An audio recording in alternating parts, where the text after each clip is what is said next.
Hello, good morning. তো এখন বাজে কটা? 9টা বাজে সকাল। আর পুরো রান্নাঘর দিয়ে তোমাদের ওয়েলকাম করছি আমার নতুন ব্লগে। তোমাদের অনেক অনেক ওয়েলকাম। তো সকালটা শুরু করছি যেটা দিয়ে, সেটা হচ্ছে মধু। বিকজ ঠান্ডা লাগার ব্যাপার শুরু হয়েছে, তাতে একটু করে মধু প্রতিদিন চেষ্টা করছি খাওয়ার। ভালোই লাগে। খাচ্ছি ডাবরের মধু, আর সাথে একটু গরম জল।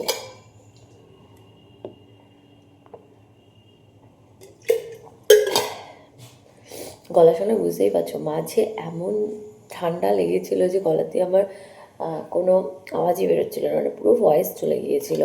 তো অনেক কষ্ট করে ঠিক হয়েছে। এখন আবার ঠিক মানে এভাবে মেনটেন না করলে আবার সেম প্রবলেমে পড়বো।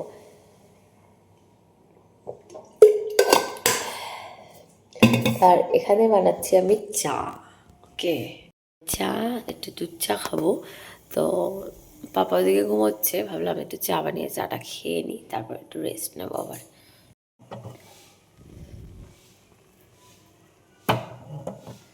চা প্রায় হয়েই এসছে, বসে আরাম করে চাটা এনজয় করবো। ঠান্ডা যা পড়েছে তাতে একটু সকাল সকাল উঠে হয়ে গেলে একটু চা সকাল সকাল না খেলে ভালোই লাগে না। মাছটা দুদিন আগে আনা হয়েছিল, কিন্তু যেহেতু ঠিকমতো একটু মানে টবে তখনও বসানো হয়নি, মানে জলটাও কম ছিল, একটু ছোট্ট একটা কাগজের মধ্যে মুড়ে দিয়েছিল মাটিটা। তো যাই হোক, তার জন্য মানে একটু হয়ে গেছিলো, নেতিয়ে পড়েছিল। ভেবেছিলাম তো গাছটা মরেই যাবে। যাই হোক, কোনো রকমে এখনও পর্যন্ত বাঁচানো গেছে। এত সুন্দর গাছের কিছু হয়ে গেলে ভীষণ কষ্ট লাগতো, ভালো লাগতো না। ফুলের কালারগুলো খুব সুন্দর না? ডেকোরেশন কেমন লাগছে তোমরা একটু জানিও। ভিডিও শ্যুট করার জন্য জায়গাটা আমি ডেকোরেশন করেছি। তো এইরকম একটা স্ট্যান্ড এখানটা দিয়েছি, মানে স্টোরেজের স্ট্যান্ড দিয়েছি। আপাতত চেয়ার একটা রেখেছি, বাট চেয়ারটা আমি সরিয়ে দেবো। আর এখানে একটা এই ওয়াল ডেকোরেশনের প্যানেল দুটো টানিয়েছি, যেটা আমার ভীষণ পছন্দের, মিশো থেকে নেওয়া ছিল। আর এখানটায় রয়েছে লাইটস। এই লাইটটা জ্বালালে আরও বেশি জায়গাটা এনহ্যান্স করে। তোমাদের রাত্রেবেলা আমি মানে এখানে একটা ভিডিও শ্যুট করে দেখাবো যে কেমন লাগে ব্যাপারটা। এখন একটু আমি চাটা খেয়ে নিই।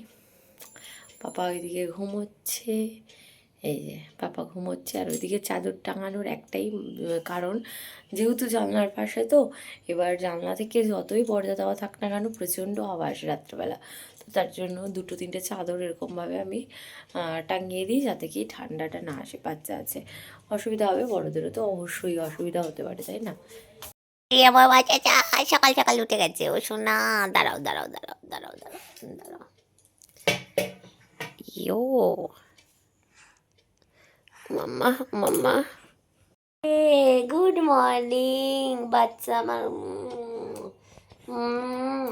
গুড মর্নিং বলে দাও, গুড মর্নিং বলে দাও সবাইকে।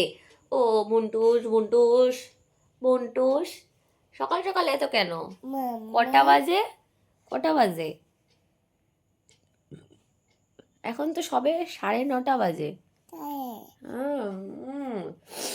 9:30 বাজে, তুমি এত সকাল সকাল উঠলে? এসো, আদর করি। আমার সন্টু পন্টু, এটা আমার জানু পাখু, আমার সোনা মোনা, আমার পাব্য বুড়ো, আমার ইভান বাবু। কিছু ভাবনা চিন্তায় রয়েছে, কিন্তু আমার বাবা ঘুম থেকে উঠেই ভাবনা চিন্তা বসেছে যে সারাটা দিন কি কি করা যায়, তাই তো?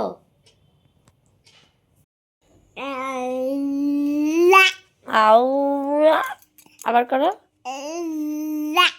ঘুম থেকে উঠে আহ্লাদ চলে, বেশ কিছুক্ষণ আহ্লাদ চলে আমার বাবাটা, বেশ কিছুক্ষণ আহ্লাদ চলে। আচ্ছা, সবাইকে গুড মর্নিং বলে দাও, বলো good morning friends. Friends,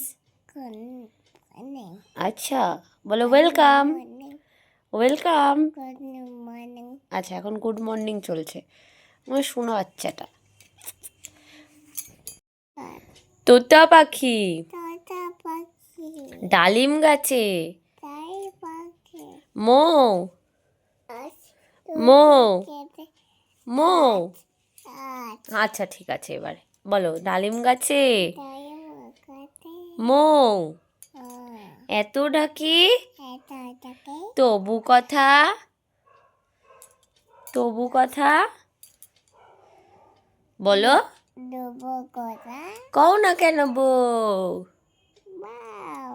we বাবা। আচ্ছা বলো, এ বি সি। ওর খাবার পরে যেহেতু হাতে পায়ে টানি, ওর একটা না, ও বুঝে গেছে এটা, ওর একটা অভ্যাস হয়ে গেছে। ও এখন যদি বলি হাতে পায়ে টেনে দিই, তাহলে ও দাঁড়িয়ে পড়ে। হ্যাঁ হ্যাঁ, এই যে না, হাতে এসো, এই হাতে এসো, এই পায়ে এসো, এই পায়ে এসো, মাথুতে এসো, এখানে এসো, তারপরে এরকম একটা না, বসো এবার। এবার এইদিকে জানলাটা আমি খুলে দেবো, একটু তাড়াতাড়ি খুলি না, তার কারণ হচ্ছে ইয়ে হয়ে যাবে, ওই যে কী বলে ওটাকে যেন, ঠান্ডা ঢুকবে। আর এটা বেশ ভালো জিনিস, এটা আমি মিশো থেকে অর্ডার করেছিলাম। এই যে ছোটোখাটো ফাঁকা যেগুলো থাকে না, এটা দিলে ঠান্ডা ঢুকবে না, আর কিংবা কোনো পোকামাকড় ঢোকারও চান্স থাকে না, বেশ ভালো কিন্তু জিনিসটা। এই রকম আমি 6টা সেট নিয়েছিল 122 টাকা সামথিং।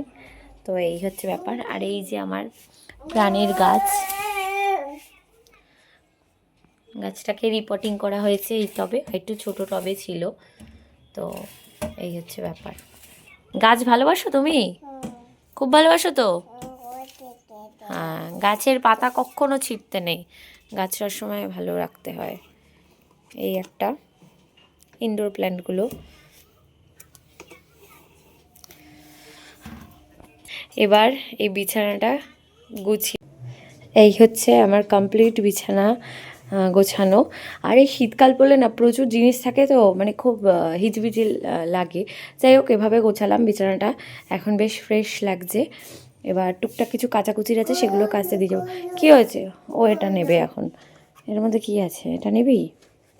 পাপা তো বকা দেবে, পাপা, ও পাপা বকা দেবে, পাপা গো, থাক ছেড়ে দাও, খুলতে হবে না। ওর এইসব জিনিসে খুবই মানে নেশা, এগুলো ধরবে, ওর যে কোনো কাজের জিনিসই, আর কি বলবো। এই যে এই সমস্ত কাজের জিনিসের প্রতি ওর এত ইন্টারেস্ট, কি বলবো। ওর বাবা এগুলো লুকিয়ে রেখে দেয়, আর ও খুঁজে খুঁজে বার করে।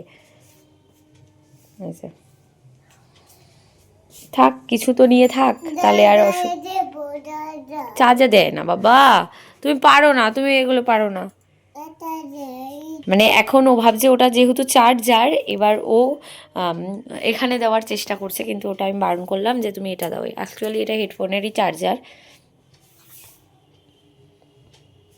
থাক, এভাবে যতক্ষণ অন্যমনস্ক থাকে থাকুক, ততক্ষণে আমি একটু আমার বাকি কাজগুলো সেরে নিই, মানে এই ঘর পরিষ্কার করা, এই সব কাজগুলো সেরে নিই, তাহলে অনেকটা কাজ এগিয়ে যাবে, তারপরে রান্নাবান্না করব। তো চলো দেখতে থাকো। সবজিগুলো বাজার করা হয়েছে, তো পালং শাক এগুলো সব কেটে রাখবো আমি, না হলে না নষ্ট হয়ে যাওয়ার চান্স থাকে। আছে এই যে ফুলকপি, গাজর, আর এই এনেছে হচ্ছে কুমড়ো। এগুলো সব না কেটে আমি আলাদা আলাদা কন্টেনার করে রেখে দেবো। আর এদিকে তেজপাতা, শুকনো লঙ্কা একটু বের করে রেখেছি, এগুলো একটু রোদে দিতে হবে। ইচ্ছা আছে পালং শাকগুলো দিয়ে একটু পালং চিকেন করব, বেশ ভালো লাগে কিন্তু, রুটি দিয়ে, রুমালি রুটি কিংবা তন্দুরি রুটি দিয়ে বেশ ভালো লাগে। আমার তো ভীষণ প্রিয় একটা খাবার এটা শীতকালে। তো একটা এসছে পার্সেল, একটু পরে তোমাদের খুলে দেখাচ্ছি যে এর মধ্যে কি আছে। এই পার্সেলটা এসছে, এবার আমার পাপার বায়না হচ্ছে এখনই এটা খুলতে হবে। চলো দেখা যাক তাহলে এখন খুলে যে এর মধ্যে কি আছে। চাপ বাবা, এটা দিয়ে হবে? পাপা ওয়েট, খুলে দিই। এটা কিন্তু ভীষণ একটা কাজের জিনিস যেটা এসছে, আমার প্রচুর প্রয়োজন ছিল। দাঁড়াও, চলো, ফ্রিজ কন্টেনারগুলো আছে না, সেই ফ্রিজ কন্টেনারগুলো আমার ফ্রিজ কন্টেনারগুলো দিয়েছিলাম অর্ডার। এই যে ভীষণ ইউজফুল, ভীষণ। 6টা সেট বাবা, এগুলো ফ্রিজ কন্টেনার। দাঁড়াও দাঁড়াও দাঁড়াও, পুরো খুলে তোমাদের দেখাচ্ছি। আমার বাবা এটা দিয়ে এখন খেলার জিনিস পেয়েছে, এগুলো দিয়ে এখন খেলবে। তো এগুলোর মধ্যে বিভিন্ন রকম সবজি কেটে কেটে স্টোর করে আমরা ফ্রিজে রাখতে পারবো। ফ্রিজের জন্য বেশ একটা ভালো জিনিস। তো আমার পুজো কমপ্লিট। এই যে পুজো দিয়ে নিয়েছি, আর ঠাকুরের লাইটটাও এখানে জ্বালিয়ে দিয়েছি, বেশ ভালো লাগে। তো পুজো কমপ্লিট হয়ে গেছে, আর এখন আমি পাপাকে খাওয়াবো। ওর স্নান সব কিছু কমপ্লিট, এখন শুধু খাওয়ালে খাইয়ে ঘুম পাড়িয়ে দেবো। এটা হচ্ছে কাজ, তারপর আমার বাকি কাজ হবে। তো চলো দেখতে থাকো। এখানে আমি 1 কাপ ধনে সারা রাত ভিজিয়ে রেখে সেটা আমি এই মাটিতে ফেলে দিয়েছিলাম। এখানেও ফেলেছি, এখানেও ফেলেছি। তো কি সুন্দর গাছগুলো উঠেছে, তোমরা জাস্ট দেখো। আর কিছু কিছু জিনিস এগুলো আছে না, যেগুলো যদি বাড়িতে মানে তো গাছ করা যায় তাহলে করে সেগুলো করাটা ভালো। আর বাড়ির গাছে হওয়া যে কোনো জিনিস খেতে কিন্তু বেশ ভালোই লাগে। তো এই ধনে পাতাগুলো তাই হয়েছে, খুব ভালো লাগছে পাতাগুলো দেখে, একদম ফ্রেশ ফ্রেশ। এখনও আরও বড় হবে, এখনই ছিঁড়বো না, আরও কটা দিন আরও বড় হোক তারপরে। এখানেও আম গাছের আর কি টবের মধ্যে দিয়েছি, এখানেও বেশ কটা দেওয়া হয়েছে। তো এখন আমি ছাদে এসেছি, পাপা ওদিকে ঘুমিয়ে পড়েছে, আর আমি একটু ছাদে এসেছি, একটু রোদে বসি কিছুক্ষণ, ভালো লাগবে। বেশ ঘুম ঘুম পাচ্ছে, কিন্তু ঘুমোবো না এখন। তো খাবো তারপরে ঘুমোবো, বেশ কিছুক্ষণ একটু রোদে কাটাই তারপরে। শীতকালে রোদটা যেহেতু তাড়াতাড়ি চলে যায়, জামা কাপড় খুব সকাল সকাল না ধুয়ে দিলে কিন্তু একদমই শুকাতে চায় না। তো আমিও সকাল সকাল আজকে জামা কাপড় ধুয়ে দিয়েছিলাম। আর এই দেখো বেলা বাজে 2টোর মতো, এখনই কিন্তু রোদ পড়ে গেছে পুরো।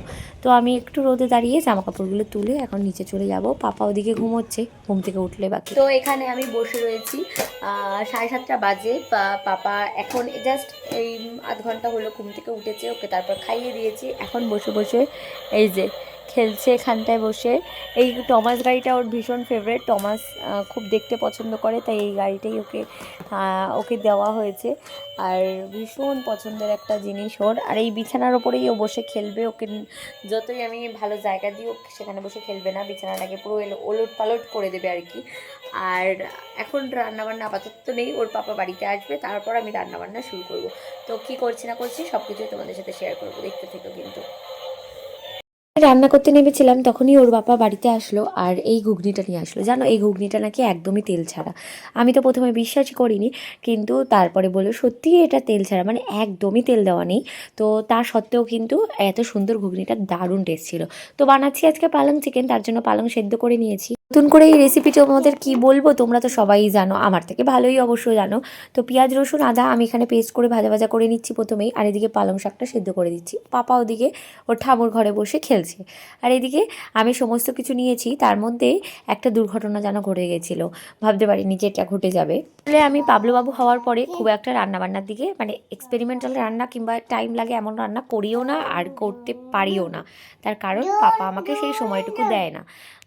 এখানে আমি পালং শাকটা পেস্ট করবো বলে নিয়েছিলাম, তার মধ্যেই কি হলো, পাপা এমন কান্নাকাটি শুরু করে দিল, ওর দিকে নজর দিতে গিয়ে পুরো চারিদিকে ছিটকে বেরিয়ে গেল। মানে পালং শাকটা আর কি ছিটকে সারা ঘর হয়ে গিয়ে আমার কাজটাই মাঝখান থেকে বেড়ে গেল। তো যেটুকু ছিল সেটুকু দিয়েই কিন্তু আমি পালং চিকেনটা বানিয়ে নিয়েছি। আর সত্যি কথা বলতে দারুণ টেস্ট হয়েছিল, দারুণ টেস্ট হয়েছিল। আর রুমালি রুটির সাথে কিন্তু সেটা সার্ভ করা হয়েছে। আর এদিকে ওরা খাচ্ছে, আর আমি এখানে পাপাকে খাওয়াতে এসেছি। ওর হাতে নাকি কাট লেগেছে। কি হয়েছে তোমার হাতে পাপা? দেখি খোঁচা লেগেছে, তার জন্য হাতটা কিভাবে মুট করে রেখেছি। তো ওকে খাইয়ে নিই। আজকের দিনের ব্লগটা এখানেই আমি এন্ড করলাম। পরে নতুন ব্লগের সাথে তোমাদের সাথে দেখা করতে চলে আসবো। আর কমেন্টে জানিও কেমন লাগলো ব্লগটা।